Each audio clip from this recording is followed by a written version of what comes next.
try and do this without having an anxiety attack because I didn't write this down. So I'm just going to do it based off what I remember and hopefully it's correct. Salut tout le monde. Bienvenue sur le podcast Sip and Spin. Yeah, bienvenue sur le podcast Sip and Spin. Je m'appelle Skylar et je te présente Brittany, who's wearing a very cute little corduroy dress and sweater. And yes. Yes. Well, I'm not going to say my part in French because I didn't prepare that.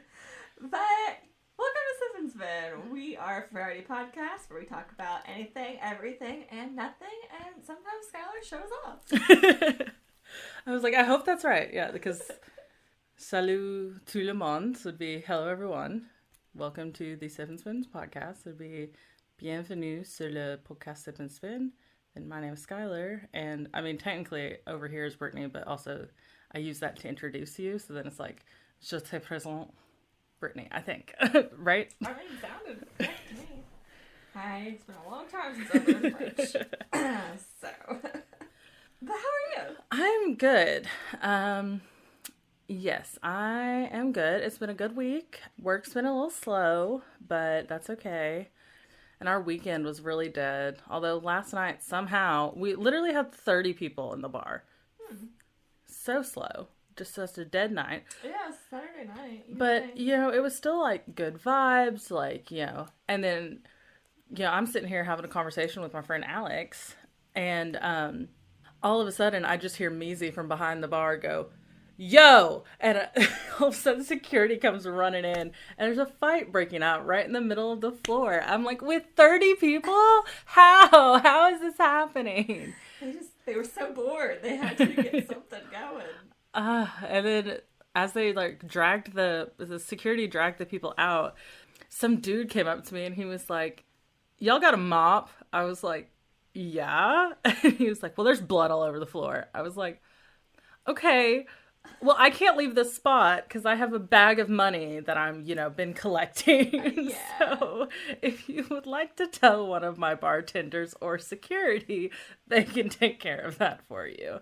And ended up, Measy grabbed the mop and mopped the floor. But he was just like, y'all got a mop? I was like, we're a bar, so yeah. Yes, we have a mop. And then, but I was just like, where could this possibly be going? Yeah. And then it just seems like there's blood all over the floor. I was like, well, okay. He's like, well, I just didn't want anyone to slip. And I was like, well, good looking out. But also, telling the wrong person. You caught me completely off guard with the way you phrased everything. I was like, what? Why are you asking me this? Yeah, that is also something that will be happening in this episode. Probably lots of extra Lana noises, just because she's a little sad and lonely. But yeah, so there's no one out there with her while we're in here. Yeah, which usually she always has a friend and a friend, Richard. Well, I didn't think you wanted it out there that Richard was gone. By the time this comes out, he'll be back. Oh, okay. So. He's gone now. Yeah. You won't know that until he's back. Yeah, so at that time, but that's why Lana's upset, because Richard has gone out of town, so. Yeah. That means it's gonna be loud, probably. But, how are you? I'm good. I just been home by myself, so I haven't done a whole lot. Because I don't have a car, so I can go anywhere, so I've just been chilling. I did start... Yesterday, I started Britney Spears' book, and I just want to give her a hug. I wanted to give her a hug for years now, I feel like, but I also want to personally fist fight Justin Timberlake, and the paparazzi, and Diane Sawyer. I'll fight them all, just in a line. I support those.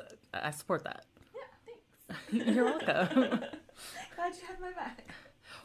I came over yesterday. We watched another episode of Milk Manor. Yeah. Shit was wild. It looks like it's only going to get so much worse. Yeah. But I'm excited for it. We went to Ohio together. Yes, since yeah. We've recorded. Yeah, we did. We went to Columbus, Ohio, the heart of America. Yeah, we've been to the heart, guys. Apparently. They really want you to know that. Yeah. Let's go to Ohio. That is their biggest advertisement, is they are the heart of America. I don't know how true that is, but they say it. A lot. They let people know. Oh, yes, we went for the Rose concert, and it was amazing. Literally, it was everything I ever wanted it to be and more. I got to stand right in front of the bassist, who is my favorite member. His name is Jaehyung. I adore him. So we were standing like where I was literally directly in front of him. And I was like, yes. It's true. Because even Brittany was like, if we go to the other side, we can probably get closer. And I was like, right here. She had a mission. I was going to be right in front of him. And I was. And it was great. It was perfect. And then she almost died. It was fine. Yeah, that was also super fun. Love that happened. Yeah, we were standing in the merch line after the show because I wanted a t-shirt and the albums. But in the VIP bags, we were given a fragrance. So, of course, I was already planning on giving my fragrance away because I knew I wasn't going to use it. And I told everyone around us, before the show started, I was like, hey, y'all, just so y'all know, I'm severely allergic to fragrances. Please don't spray your fragrance because it will, close up my throat and it will not be good. And they were like, yeah, cool. But we get to the merch line and me and Brittany are just chit-chatting and we're not really sure where to go because we can't tell what's the line and, what's people trying to leave. And then all of a sudden I just smell fragrance. And I was like, did she just spray that fragrance? And they're, yeah. And I was like, cool. So we had to leave because my throat started closing up. I started coughing. And so super duper fun, but it's all okay. It was all okay. Got back to the hotel, had Benadryl in my purse. So took 2 of those and ate, drank a lot of water and went to bed. And I woke up feeling fine the next day. Yes. But it was sketchy for a second. Yeah, and I was like, well, yeah, I can walk back to the hotel. I can make it. And Brittany was like, no. We are going to Uber. Yes. I wasn't going to make you walk. That would have been hell. But yeah, it was perfect though. I don't even care that I almost died. I don't even care that I almost died. Just give you a little story to tell. But no, it was so much fun. I was jamming, singing to all the songs, dancing, having a good time. Oh, yeah. Me and Brittany were the only people dancing. Yeah. People were just standing so still because they had to record. And just enjoy it. It's fine. I had fun. Yeah. And I got my little recordings, but then I would take my recording, then put my phone down, and then jam the rest of the song. Yeah. And but no, there were people some people didn't even have their phone out recording, but were still just standing. And I was still. I was like, well, I'm gonna dance. Yeah. I'm gonna have fun. Thanks. But yeah, it was awesome. It was. I don't even have the words to describe how incredible it was. I don't think you've understood how long I've been waiting to see them live, and so the fact that I finally got to, I'm like, I don't even know what to do with myself now. Yeah, it was fun. But yeah, that's all that's been going on my end, at least. I don't even know anymore. The last of October and just the beginning of it's all just going by so fast. End of the year, I'm just like, what? It's already January? What? How did this happen? So, yeah. Well, what are we doing today? If your little hint didn't give it away. So today we are doing culture, travel, language. Yeah. So as these usually go, I usually pick a language, and Brittany does either travel destinations or the culture of that place, or just kind of talks about the place of the language that I choose. And this week I chose French. Yes. Oui, oui. And what are we drinking? We're drinking white wine. Yes. So I am drinking Sea Glasses Sauvignon Blanc. Cheers. I'm pretty sure I'm drinking a Pinot Grigio. I think. I don't know. Yeah, Bodo Box's Pinot Grigio. Okay, I can't remember if I had the Sauvignon Blanc or the Grigio. Well, because I brought a Pinot Grigio last night, and you were like, oh, yeah, we have the same thing. Which I was going to go to the bar and get my Pinot Grigio and bring it here. And then I was like, I really don't want to have to drive all the way downtown. Which, I mean, downtown isn't that far. But I was like, I don't feel like it. Yeah. I'm like, because then I'd have to, like, unlock the door and turn on the lights and get the wine and then turn off the lights and lock the door back. And I was like, I'll just stop at a store. The girl math was mathing. It's fine. So, yeah. I guess anything else to discuss? Just dive in? Yeah, I don't think so. Yeah, we can just dive in. Okay. Oh, shit. Uh-oh. It's fine. What? I forgot I lost my earring last night. Oh. I think when I gave someone a hug, it got tugged out of my ear, and I wanted to put another earring in, but I didn't, so now I've just got an open, but then this one is still in, so I'm like, I have one missing piercing. You can't even tell. It's fine. No one will know. It's okay. No, I was like, on the YouTube channel they might, but no, my headphones will actually be covering it, so it'll be fine. Yeah. So it's all fine. It's all fine. Okay, yeah, so we're doing French, so I could have done a lot of places, but obviously I just picked France, because, it's what we do here. And so obviously there's a whole lot of shit I could talk about, because it's fucking France. Yeah. It's just going to be very light, just kind of a general overview, kind of like I always do, about just, like, a little bit of the culture, how things go, how it used to be, and then, like, one or two interesting places and stories that go along with it. So, in case you're new here, like, it's not going to be, like, an in-depth French history. Like, go to college for that. I don't know. Or I can lend you the children's book I wrote about the French Revolution. You wrote a children's book? I think we all need to read that. Well, so during my AP World History class, we were talking about, it was our French Revolution segment, and we were given a project to do, and we could pick from, like, a couple of choices. Like, we didn't have to, like, just do one thing, but he gave us, like, a list of things that we could do, because one of the good things about AP classes, like, now I tell people, like, don't take AP classes, it's not worth it, but one of the good things about AP classes is they are very advanced in the way that they teach, and kind of let you lead yourself. Like, so they let you be a little bit more creative, and so, like, they're like, you could make a PowerPoint, you could write a children's book, you can write an essay, just basically whatever you felt the most comfortable with, and that would help you learn the information the best and retain the information the best, but kind of let us do what we wanted with it. So I wrote a children's book on the French Revolution. Amazing. Yeah. And of course you did. It's such a you thing. Did you also get max capped on that? No. I didn't. It was like, I can't remember how many pages it was. I feel like it was probably about 12 or, I think. But it was like a story within a story. So I had like two kids, like, and the older kid was telling the younger kid about the French Revolution as like a nighttime story, and I was like, I don't know that anyone should be talking about the French Revolution as a nighttime story, and the French Revolution probably shouldn't be marketed to children, but it's fine. You did it anyway. It's funny.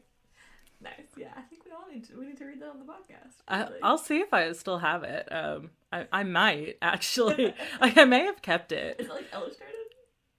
I didn't illustrate it, but I did add pictures because I can't draw. So I just... As you said, children's books. Yeah, I definitely added pictures because it was a children's book. So there are pictures, but they were like, saved from Google and put in Microsoft Word because I cannot draw. Fair enough. I can't either. I wish I could. Yeah, I think I kept it because I was pretty proud of it. I was very happy with the way it turned out. Nice. I love that. That's funny. Okay. Historically, French culture was influenced by Celtic and Roman cultures, as well as the Franks, which are a Germanic tribe. France was initially defined as the western area of Germany, known as Rhineland, but it later came to refer to a territory that was also known as Gaul during the Iron Age and the ancient Roman era. In the centuries that followed, it was the home of some of the most powerful royal families of the medieval and early modern period, and it went on to be the center of enlightenment with the French Revolution. Again, I'm not going to go, talk about the French Revolution. I'm not going to talk about all these topics because you learned that in school. Mm-hmm. Or you probably did. So just little bits, because that's what this is supposed to be. The rise of Napoleon saw French influence spread throughout Europe and beyond, becoming one of the major world powers through the 19th and 20th centuries. It was at the heart of the First and the Second World Wars, and everything above just kind of shaped France as we know it today. That's why if you go there, there's still anywhere European, there's great buildings and art and all of that. So a lot of that is why. And we're just boring America over here, but it's fine. Anytime we do it, I'm just like, everywhere is so much cooler than America. So, as of January 1st, 2022, the National Institute of Statistics and Economic Studies placed the population of France at 67.81 million people. Of that population, 87.8% are believed to be French-born citizens. So, most of them. And then with the further... Which tracks. Yeah, it makes a lot of sense. I think that anytime I've ever done these statistics, especially over in the Europe, even in Thailand, I think we did it. It's just the majority is going to be people from there. We have not done Thailand. Did I not? What did I do? Did we not? Yeah, we did. You did Beijing. I did Beijing. Because you don't. Okay, yes. Yeah, no, I don't know Thai because when I tried to. Why do I think you know Thai? Because we did talk about how when I tried to learn Thai, I did not get very far because I was like, I confused myself. Physically don't think I can learn this, which is actually not true because if you put in the work, you can learn any language. But it was so hard, and I was like, I don't know that I had the mental capacity to try and tackle this right now. But also, I was just making it because anytime you hear especially older people who have traveled a lot, they're like, oh, don't go to France, they hate foreigners there. And I'm like, I'm not surprised. I have a comment about that somewhere. You would probably hate us too if you weren't us. Yeah. But when pretty much the whole world hates America. But when you're 87% of the, but I was like, also that makes sense because the French probably don't. I don't think not a lot of Americans are moving to France, probably. No. So 87.8% are believed to be French-born, with a further 4.8% acquiring French citizenship after birth. So the most common nationalities of foreign-born residents in France, though, speaking of what we were talking about, are Algerian, Moroccan, Portuguese, Italian, Turkish, and Spanish. Yep. Again, makes a lot of sense. Checks out. It was calculated that around 48.35% of the population is male, which would leave 51.65% to be female, and that was as of February 2021. And then just under a quarter of the population is under the age of 20, and a little over 20% are over the age of 65. So, interesting. Not a whole lot of older people in France. Which I guess that does make sense, because it is a very art-based, fashion-based, and especially in the cities. Which is what I'm talking about right now. So the vast majority of French people do live in urban areas, with statistics saying that 80.69% of the population live in cities as of 2020. And then for a reference, in 1960, only 61.8% lived in cities. So it went up. People were flocking to the cities, which that tracks for just any country, really, over time. It's where everything is. It's where jobs are. It's, so... Not shopping, entertainment, but, socializing. French is, of course, the official language of France. Go figure. Shock. And according to the BBC, it's the first language of 88% of the population. Again, makes a lot of sense, because about that percentage are French-born citizens. Yeah. So that completely tracks. It's also the dominant language of France, but there are variants based on region, kind of like when we did... Italian. There's lots of, it varies depending on where you go in France. French is the second most widely learned foreign language in the world, with almost 2 million students learning it as a second language across 50 countries. which I was kind of surprised that it was the second most widely learned for some reason. I don't know. I just didn't figure, because no one else like took French when I was taking French in high school. That's how it was. Okay, when I went to high school, like, I basically was forced to take Spanish my first 2 years to get my foreign language. Everyone was taking Spanish. Yeah. Because I wanted to take French, and my mom was like, "No, it's pointless. You're not going to use that. You're not going to use French." Yeah. But I got my foreign language credits with Spanish, and then my senior year, I took AP Music Theory, and my mom was like, "Okay." Because I was like, "Can I sign up for French?" She was like, "No, you've already got your foreign language credits." So I was like, "Okay, well, I'm going to sign up for AP Music Theory." And she was like, "Okay." And then I was like, "Mom, I'm doing really bad in AP Music Theory. I think I want to talk to my guidance counselor and change classes." And so then I changed to French 1 so I could take French. And I told her it was because that is the only class available that I could take third hour. Nice. That's a lot of work just to take French. But I did it. Oh, that's funny.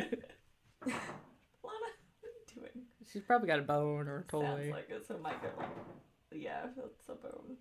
French is also the 7th most spoken language in the world, with around 267 million native speakers. About 3% of the population speaks German dialects, and there is a small group of Flemish speakers in the northeast. I think it's probably pretty easy also to guess what the dominant religion is. Any guesses? Oh, do you want me to actually guess? I didn't know if you wanted to. Catholicism? Yes. We don't talk about that at all here. So 64% of the population identified themselves as Roman Catholic. 33 to 42% of the people, though, do not subscribe to a religion.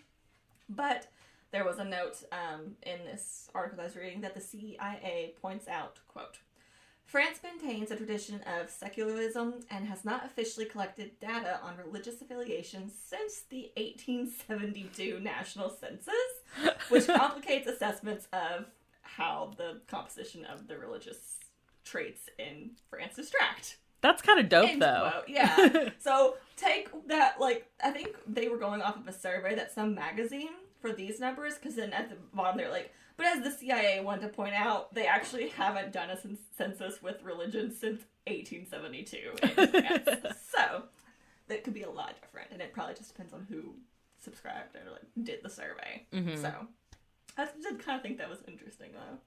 So kind of stereotypical, but it's something that you also kind of mentioned.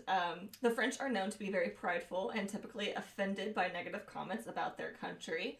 Kind of going off of that, so visitors, mainly Americans, often interpret their attitude towards foreigners as rude, mm-hmm. but they most likely probably aren't.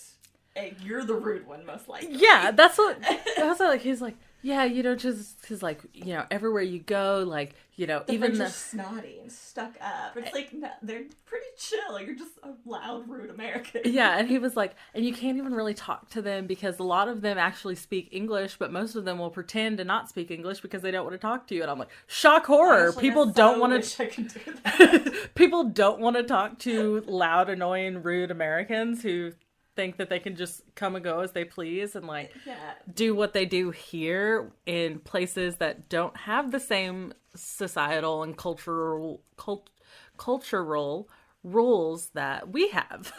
And you... That's why you travel, so you'll learn these things. Yes, and then you kind of try and do research and learn before you go, so you're not being an ass whenever you go places. Like, you probably need to know that, hey, you want to go out for lunch or dinner in France? It's probably going to be a 2 to 3 hour affair. Yeah. And hey, don't tip, because you don't have to, and that's considered rude. Like, you should learn these things. Mm-hmm. So yeah, it's just the courtesy of traveling. Yeah. But yeah, it was just funny that you brought it up, because it is like a stereotype, like, the French are rude and blah blah blah, and it's like, no, they just live pretty differently than we do. And also, just based off the way, like, I've heard French people talk and French people have conversations, like, they also just speak very bluntly. Yeah, I think that's also a very European thing, yeah. too. Like, there's no shit, like, they're gonna tell you to your face, like, things, and Americans can't really take that kind of thing. They can't take bluntness. And, like, even just, like, their tone of voice, because they just speak very straightforward. And, like, you know, us here, we have different voices that we use. Like, you know, we've got, like, our customer service voice, and we've got, like, you know, the being polite to a stranger voice. And a lot of times in a lot of European countries, they don't have that. They just... this is what they want to say, and they're just gonna say it. Like, they're not gonna put on a voice or something to make you feel better. Like, 100%. Which is, again, it can be a culture shock. Another, like, very stereotypical thing about France, or the French, is that they embrace style and sophistication. So, they're, like, fashion is a big part of there, which I have that more down. I don't know why I didn't separate these. It's fine. They believe in equality so much that it's in the country's motto. So it's liberty, equality, and fraternity are its motto, but obviously in French. And then, so many say, though, that they do place a higher importance on equality than the other two in the motto. So that's nice to know.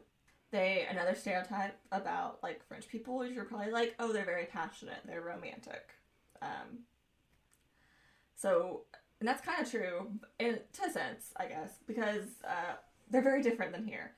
For example, so there's an open attitude towards sex outside of marriage that's still very taboo here for whatever fucking reason. It's 2023. But I think that also probably ties in with, like, hey, religion's not really a thing we keep census of, so, we're not going to damn you if you have sex outside of your marriage. They have such an open attitude toward it that even the country's top politicians have been known to carry out affairs without making any effort to conceal them, because it's the French way, I guess. So that's funny. And then also, this was interesting. So in addition to traditional marriage, French couples have the choice of getting I'm going to say this wrong, a Pax Civil de Solitaire. So a PACS, which basically, this is a union that has many of the same benefits of marriage, like tax breaks, for example, but it can be dissolved with a notice or by marrying someone else instead of a divorce. Oh. So you can, like, just basically join this unionship with someone, still get, like, benefits that marriage would, but if you wanted to end it, you just marry someone else, and it's fine. So that was really interesting. And it's actually estimated that 2/3 as many French couples are in a PACS as are married. Oh, that's actually awesome. A very common thing, which it sounds amazing. Yeah. So it makes a lot of sense, actually. You should get the benefits without the paperwork and the red tape and all that. So that was cool. As with a lot, and we've talked when we did, like, Italy, like, food and wine are also very central to life at all economic levels in France as well. I think that's just also a very European thing. Food and wine are important everywhere over there. A healthy degree, whereas we just eat shit over here. And a lot of most of any socializing is going to be done around, like, a dinner table. And like I said earlier, you're going to be there for a few hours, most likely. Because it's an event. It's, it's their hanging sesh. A stereotype is that many associate French cooking with heavy sauces and complicated preparation. And while that is, like, a big thing, and they do take a lot of care and craft, as with things change day by day, it has gone down drastically to, like, fit with, like, healthier eating. They're, like, even seeing the change of that there.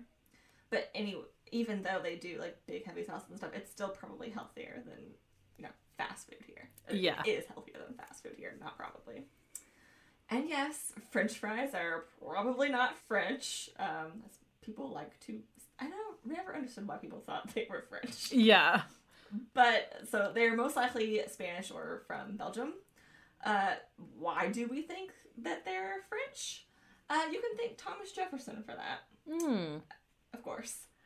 So Thomas Jefferson apparently discovered them while in France, while serving as the American minister from 1784 to 1789, and he brought the idea back to the States with him, and that's why we call them French fries, is because he just happened to have them in France. So he probably thought they were French and, didn't bother asking. So yes, now you know, people. Lovely. Thank you so much, Thomas Jefferson.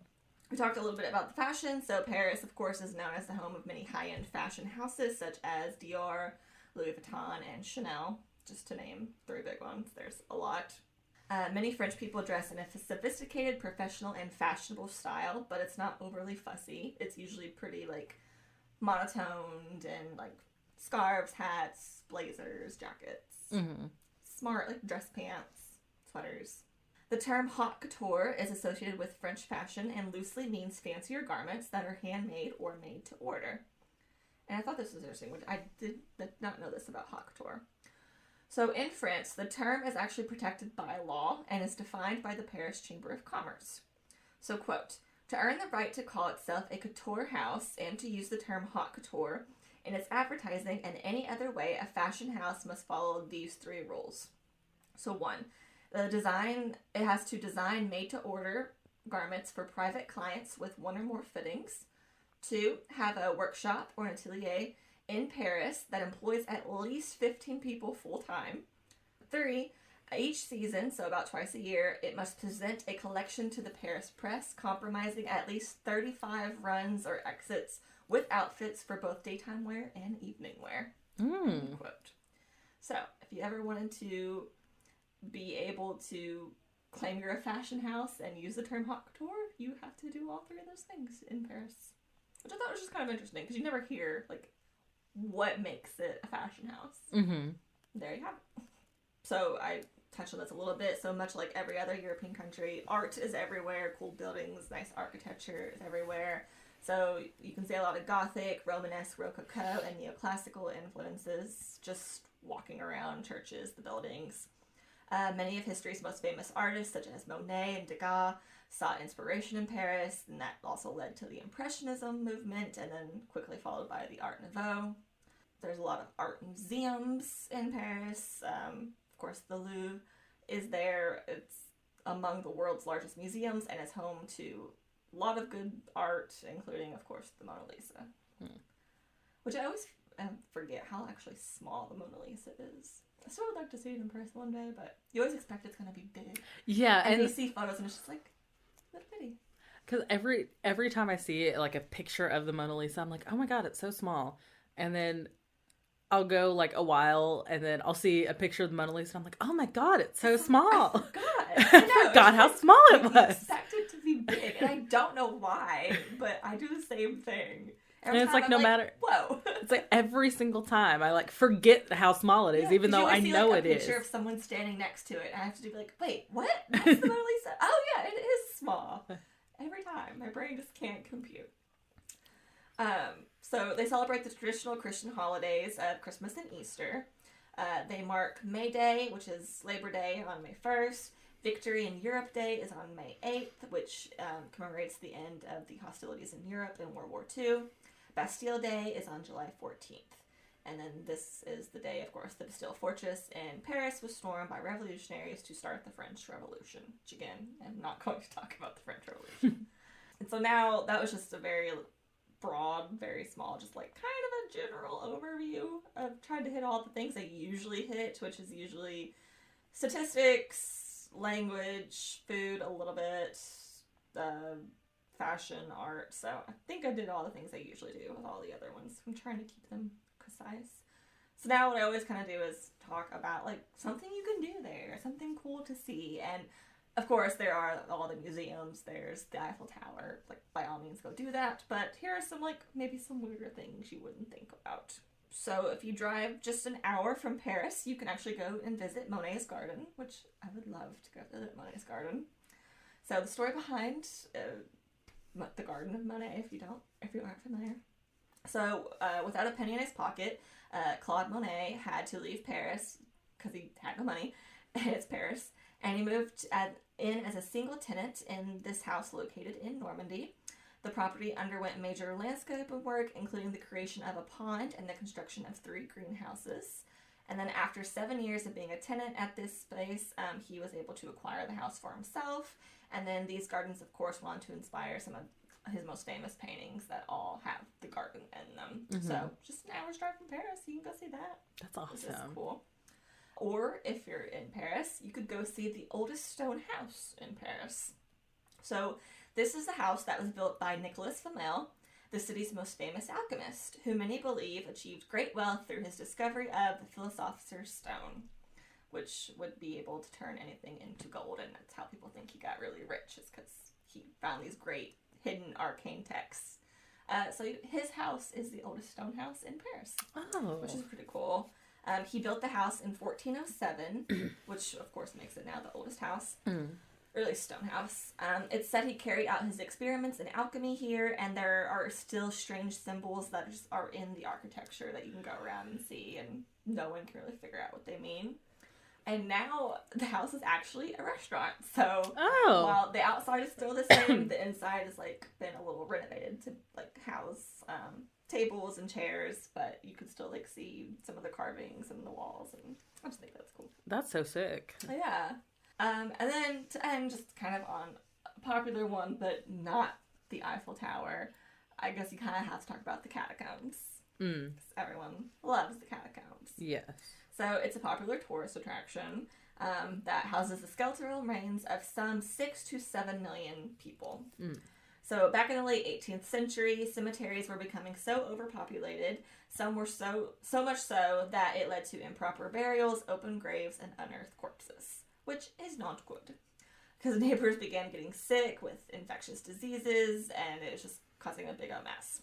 So with tons of empty quarries around, police and priests alike discreetly moved the bones to the renovated section of the tunnel over a period between 1787 and 1814. So creating the catacombs, basically.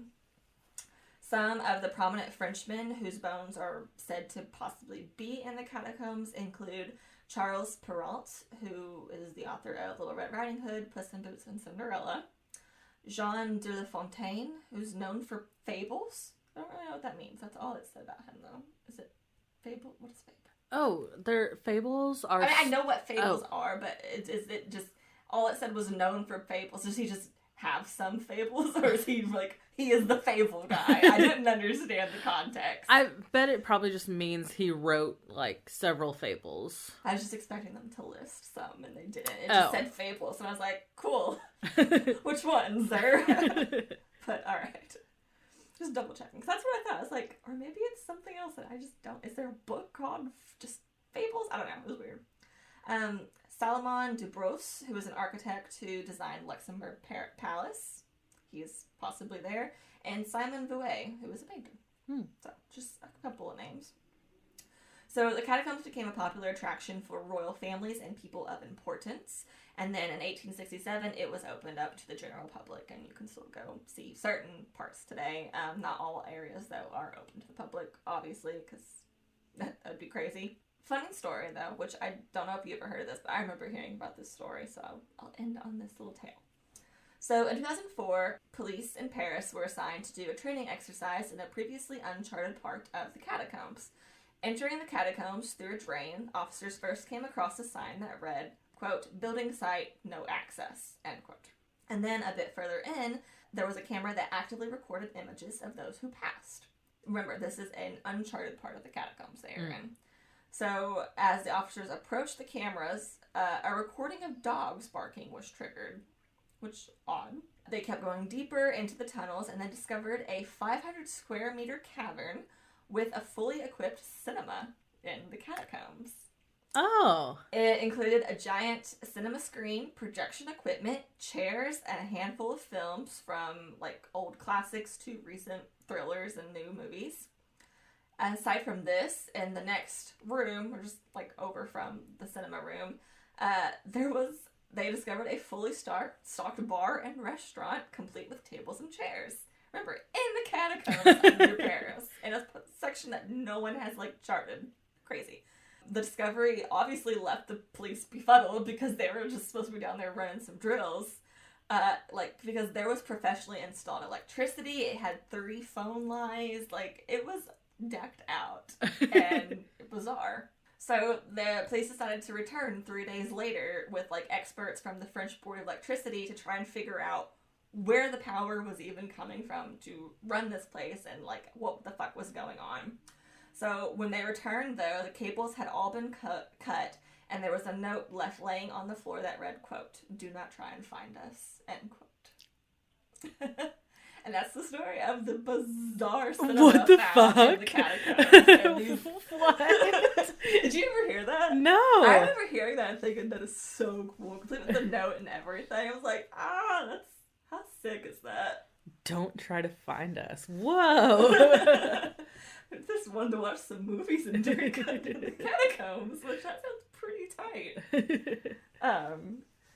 But yeah, I am ending it there because I figured, like I said, I don't want to make it too long because it's France. You could talk about it for days. There's a lot. Go visit and take me with you is the best thing I could say to do. Take both of us with you. Yes. Yeah. All right. So mine is going to be a little shorter than I usually do. Probably a bit longer than Italian, maybe about the same. But the reason for that is because I really struggled actually putting my notes together. Because I did not think it was going to take nearly as long as it did. And my theory is that because I'm so far along in French, going back to the beginning and trying to put just stuff I already know into like a cohesive lesson plan, essentially, I was like, why am I doing this? How do I do this? I was like, what do I do? That makes sense. Okay. So it took a lot longer than I thought it was going to, so I just didn't have time to do any more, which I had planned to do a lot more, but I just did not get to it. For some reason, it just took me so much longer to try and put it all together, and I was like, what is going on? Oh, I think that's okay. But yes, so I do have a little tidbit here about the French language itself, which Brittany kind of went over some of it. Oh no, it's okay. So if you do hear anything that's repeated, but a lot of it that she went over is stuff I actually cut out. So there you go. Both are important. So yes, French is a Romance language of the Indo-European family. It descended from the Vulgar Latin of the Roman Empire, like all Romance languages. Yeah. French is an official language in 28 countries, and it is the second most geographically widespread language, the first being English. With approximately 50 countries / territories having it as a de jure or de facto official, administrative, or cultural language. French is one of the 6 official languages used in the United Nations, and it is spoken as a first language in France, obviously, Canada, especially in Quebec, Ontario, and New Brunswick, Belgium, which I wonder if, Thomas Jefferson, the French fries actually came from Belgium, but... Could be, yeah. Belgium, but France is spoken as a first language in Belgium. Western Switzerland, parts of Luxembourg, parts of the United States, Louisiana, Maine, and New Hampshire, Monaco, and the Aosta Valley region of Italy. French is estimated to have about 76 million native speakers, about 235 million daily fluent speakers, and another 77 to 110 million secondary speakers who speak it as a second language to varying degrees of proficiency. So that is that. So obviously we're going to start off with just like essential expressions. Of course, bonjour is hello, salut is hi, but it can also mean bye. Au revoir is goodbye, and then à bientôt is see you soon, and then à demain is see you tomorrow. Bonsoir is good evening, and then bonne nuit is good night. So very basic. And then to like introduce yourself, or to ask someone their name, comment t'appelles-tu? Or what's your name? Which is informal. And then comment vous,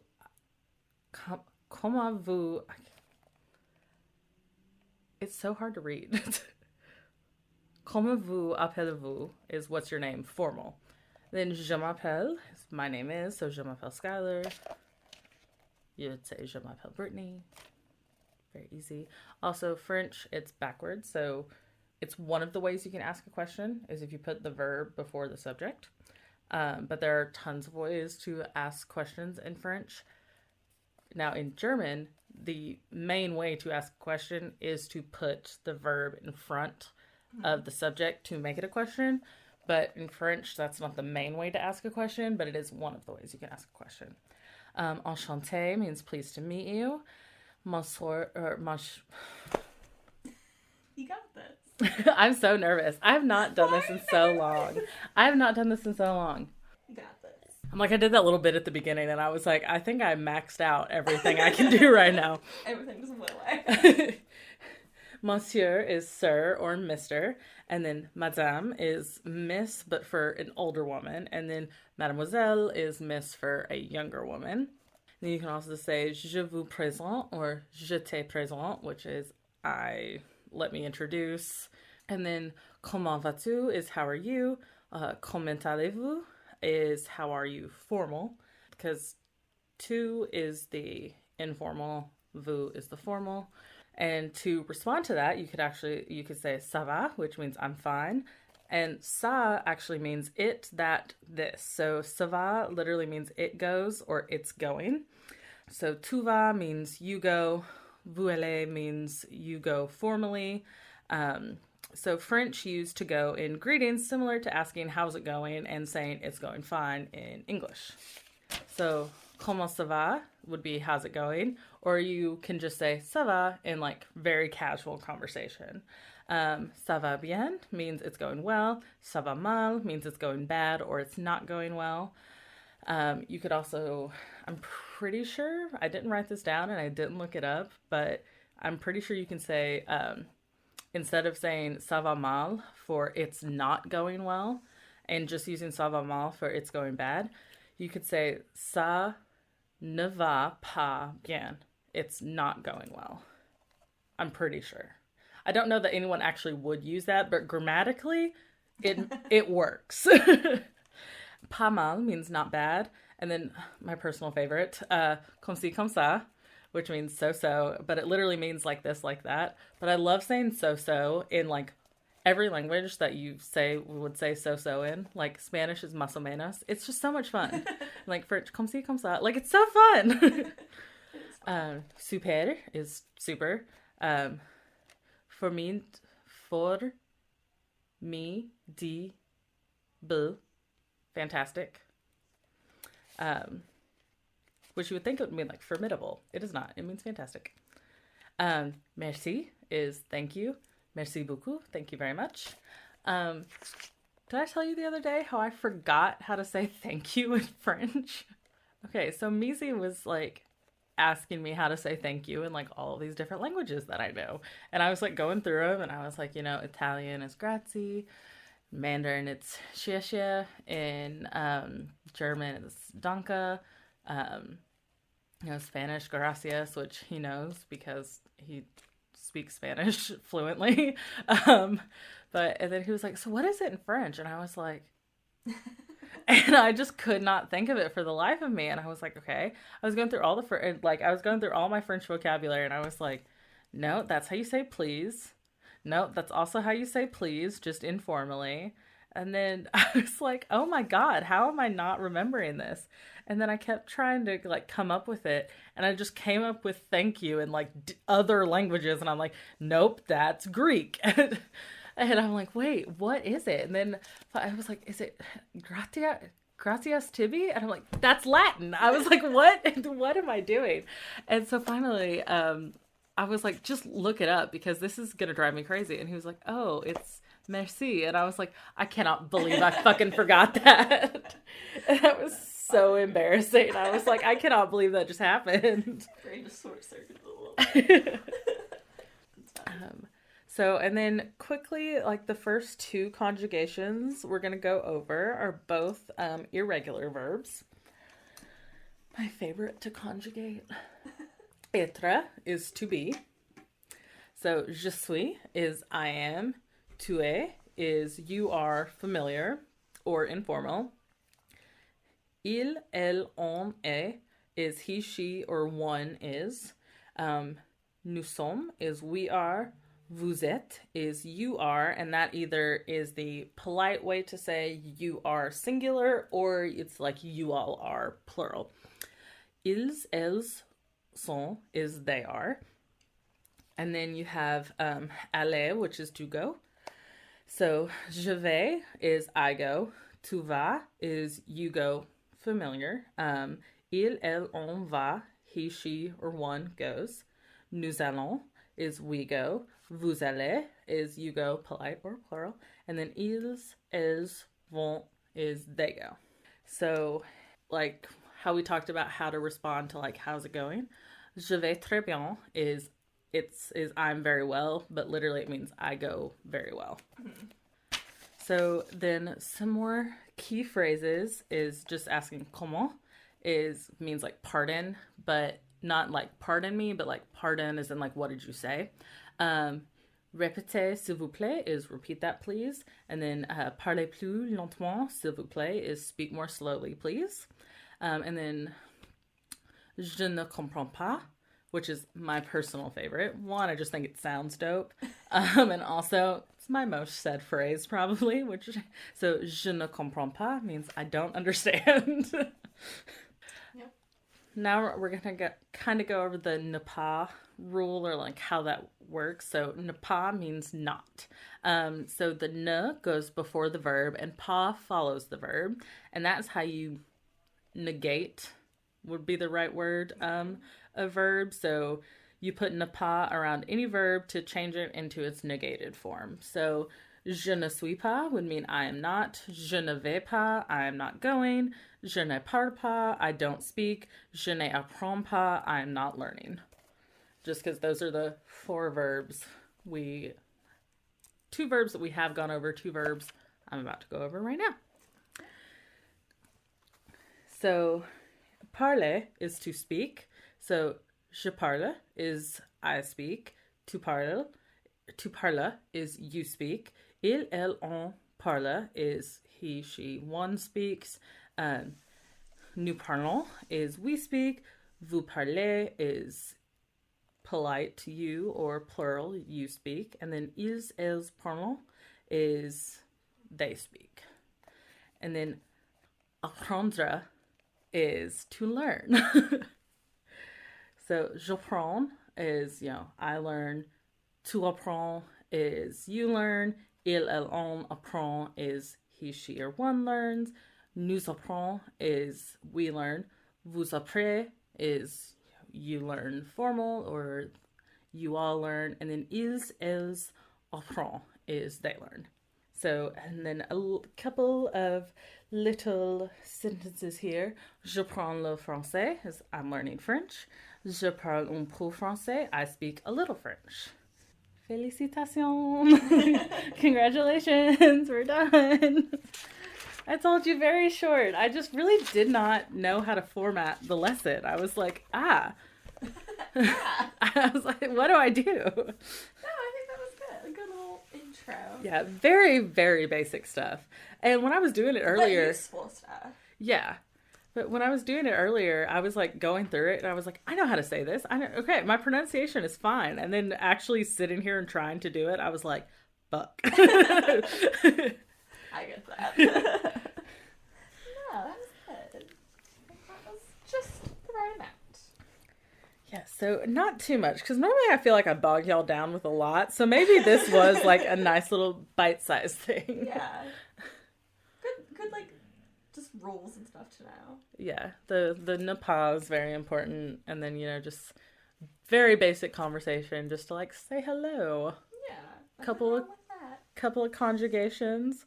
Only one of them was a regular verb, so that was parle, to speak. That was the only regular verb.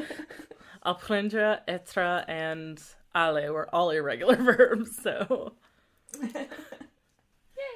Yay, we did it. Yeah, I felt like I was back in French class. Alrighty, well, shall we spin for next week? Let's do it.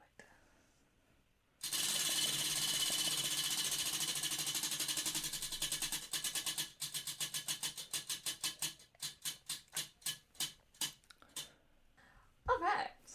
What are we doing?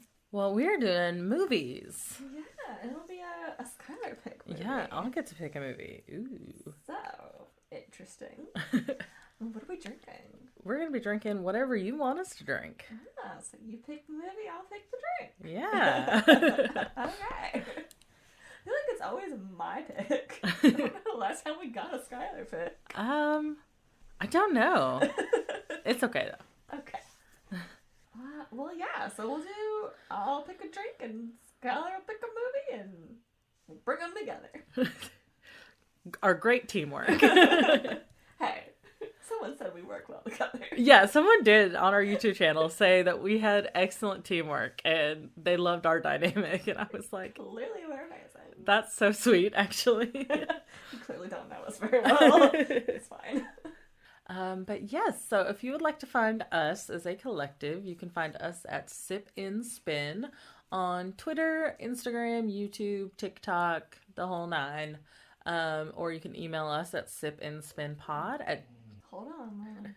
Or you can email us at sipinspinpod@gmail.com.